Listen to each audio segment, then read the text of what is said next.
नमस्कार, सुस्वागतम, वेलकम, अभिनंदन। मैं हूं आपके साथ आपकी अपनी होस्ट एंड डॉक्टर वायरा की आपका स्वागत अभिनंदन करती हूं। कैसे हैं आप बिल्कुल खुश स्वस्थ रहें। ईश्वर से, परमपिता परमात्मा से यही कामना है। ये एक ऐसा वीडियो है जिसको बनाने के लिए मुझे बहुत दिन से रिक्वेस्ट आ रही थी।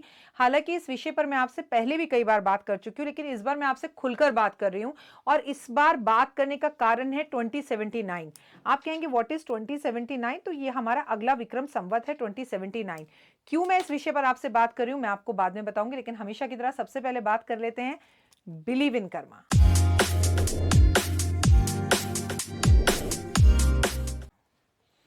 मैं हूं आपकी अपनी होस्ट एंड दोस्त डॉक्टर वायरा की आपका स्वागत अभिनंदन करती हूं। पता है मैं आज आपको क्या बताने जा रही हूं? आज मैं आपको बताने जा रही हूं प्रदोष का व्रत, उसके नियम, उसका उद्यापन हम कैसे करते हैं और क्यों रखे जाते हैं प्रदोष के व्रत।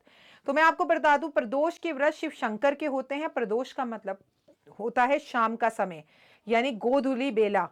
प्रदोष में प्रदोष महीने में 2 बार आता है, एक शुक्ल पक्ष और एक कृष्ण पक्ष का। सबसे पहला तो आपका सवाल होता है, क्या हमें दोनों व्रत रखने चाहिए या हमें सिर्फ चांदनी का व्रत रखना चाहिए, अंधेरे का नहीं रखना चाहिए? कैसी बातें कर रहे हैं आप? क्या भगवान अंधेरे में बोल देते हैं मंदिर बंद कर दो? क्या भगवान बोल देते हैं कृष्ण पक्ष में मेरी पूजा मत करो? क्या भगवान बोल देते हैं कृष्ण पक्ष में ऑफिस मत जाओ? क्या कृष्ण पक्ष में स्कूल बंद हो जाते हैं? तो जब सब कुछ जैसा चलता है, भगवान को कृष्ण पक्ष भी बेहद प्रिय है और भगवान को शुक्ल पक्ष भी बेहद प्रिय है, तो हमें दोनों व्रत रखने चाहिए। प्रदोष के व्रत को आप किसी भी महीने की मंथली शिवरात्रि कहा जाता है। इसे महीने की शिवरात्रि कहते हैं। इसे 2 बार रखना होता है, शुक्ल पक्ष और कृष्ण पक्ष, और दोनों ही रखने चाहिए। इसे रखने से पहले भगवान शंकर के साथ साथ आपको पार्वती माँ का भी आशीर्वाद मिलता है और उन्हें ये संकल्प लेना पड़ता है हाथ में गंगा जल लेके कि मैं प्रदोष के व्रत रखने जा रहा हूँ या रखने जा रही हूँ, और मैं 11, 10, 21 या 1 साल के व्रत रखूंगी। जो आपको करना हो वो आप कहते हैं। और हाँ, संकल्प में आप ये भी बोलते हैं मैं खुले व्रत रखूंगी, जब तक मुझसे रखे जाएंगे जब तक रखूंगी, फिर उद्यापन कर दूंगी। और आप संकल्प में ये भी बोलते हैं कि आप मीठे, नमकीन या दोनों ही तरह के व्रत रखेंगे। चलिए, महीने में आपको ये शुक्ल पक्ष कृष्ण पक्ष का व्रत रखना है और ये सारा संकल्प लेना है। अगर आप ये व्रत रखना चाहें तो आप इस व्रत को ना भी रखना चाहें तो इसकी जगह पर सोमवार के व्रत रख सकते हैं, लेकिन सोमवार के व्रत महीने में 4 आते हैं और जबकि प्रदोष महीने में 2 आते हैं, और प्रदोष का व्रत सोमवार के व्रत से कई गुना ऊपर है। इस बात का हमेशा याद रखिए कि व्रत आपको बहुत कुछ देने वाला है 2022 विक्रम संवत 2079 में। क्यों? क्योंकि आपको पता है ना, शंकर भगवान शनि देव के गुरु हैं और अगले साल के राजा शनि देव हैं। अगर हमने शनि को खुश करना है तो हमें पहले उनके गुरु शिव को मनाना होगा। व्रत हमेशा सायंकाल में की जाती है प्रदोष काल की, और परंतु ऐसा नहीं है कि इसकी पूजा शाम को की जाती है तो आप सुबह नहीं करेंगे।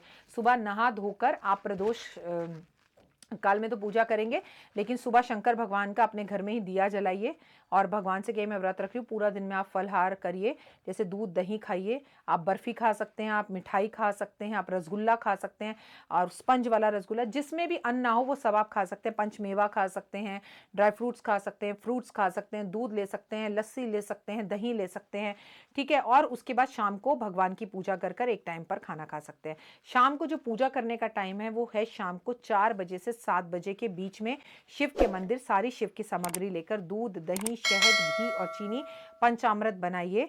और पंचामृत हमेशा स्टील के लोटे में या चांदी के लोटे में बनाइए, इसे तांबे या पीतल के लोटे में नहीं बनाते हैं। और फिर फूल माला लीजिए, घी का दीपक लीजिए, बेलपत्र घास लीजिए, धतूरा लीजिए और एक श्रीफल लीजिए जिसे कि नारियल कहते हैं, चावल लीजिए, माँ पार्वती का श्रृंगार का सामान लीजिए, अपना आसन लीजिए, पार्वती माँ के पास शिवलिंग के मंदिर में जाइए, पूजा कीजिए, आसन पर बैठिए, दिया जलाइए, उन्हें स्नान कराइए और फिर आपकी जो इच्छा वो बोलिए। और प्रदोष की कहानियों की किताब आती है वो पढ़िए। हो सके तो इस दिन अपने हाथों से खीर बनाइए, और खीर चावल की भी हो सकती है, और आप खीर चाहें तो खीर मखाने की भी हो सकती है, ड्राई फ्रूट की भी हो सकती है। भगवान को खीर का भोग लगाएं, श्रृंगार का सामान अर्पण करें, और अंत में भगवान के ऊपर जो बेहद ज़्यादा ज़रूरी है वो है भस्म चढ़ाना। ये पूजा आप स्वयं भी कर सकते हैं, और हर बार प्रदोष में आप पंडित जी को भी बोल सकते हैं मैं शाम को पूजा का सारा सामान लेके आऊँगी, आप मेरे से एक छोटा सा अभिषेक करवा दीजिएगा। और फल अर्पण करें जो सीजन के फल हो। भगवान के ऊपर नारियल कभी भी तोड़कर अर्पण नहीं किया जाता, कंप्लीट नारियल रखा जाता है। और पंडित जी को अगर कपड़े, पैसे कुछ भी आप देना चाहें हर प्रदोष में ज़रूर दें। अगर पंडित जी घर आकर भोजन कर सकें आपके करने से पहले शाम के टाइम पर तो उन्हें भोजन कराएं। अगर पंडित जी कहते हैं मैं भोजन नहीं करूंगा, तो आप भोजन की पंडित जी की थाली लगाकर उनके मंदिर में देकर आएँ, घर वापस आए, वापस आकर घर के मुख्य दरवाजे पर स्वास्तिक बनाएं और बनाकर फिर घर आकर भगवान को मंदिर में भी दिया जलाएं और फिर संध्या होने से पहले अपने हाथों से फ्रेश खाना बनाकर, ऐसा नहीं कि अपने हाथों से बनाना है, खाना लहसुन प्याज के बिना हो, अगर आपकी मेड बना रही है वो भी बना सकती है। अगर किसी ने मुझसे कहा मेड को पीरियड्स हो रहे हो तो भी बना सकती है, इतने वहमों में नहीं पड़िए। और उसके बाद उस भोजन को करके भगवान का धन्यवाद कीजिए, शंकर भगवान का धन्यवाद कीजिए। इस दिन ब्रह्म मुहूर्त का पालन कीजिए, ब्रह्मचर्या का पालन कीजिए और पति देव से कृपया दूर रहें आप इस रात, तो बहुत अच्छा होगा। ओम नमः शिवाय का जाप जरूर करें। और अगर आपको पीरियड्स हो रहे हैं तो भी आप व्रत रखिए, लेकिन पूजा ना करें, ठीक है। व्रत को बीच में मत छोड़िए, कहिए भगवान आज मैं पूजा नहीं कर सकती हूँ, उतने ही पैसे पंडित जी को दे दीजिए कि पंडित जी आज आप संकल्प कर दीजिएगा आज जो है मैं पूजा नहीं कर पाऊंगी। समझे आप मेरी बात? तो ये है प्रदोष के व्रत को रखने की सही विधि और सही तरीका। अगर कोई चीज़ ऐसी इसमें छूट गई है जो मैंने आपको नहीं बताई है तो आप मुझसे व्हाट्सअप करके पूछ सकते हैं।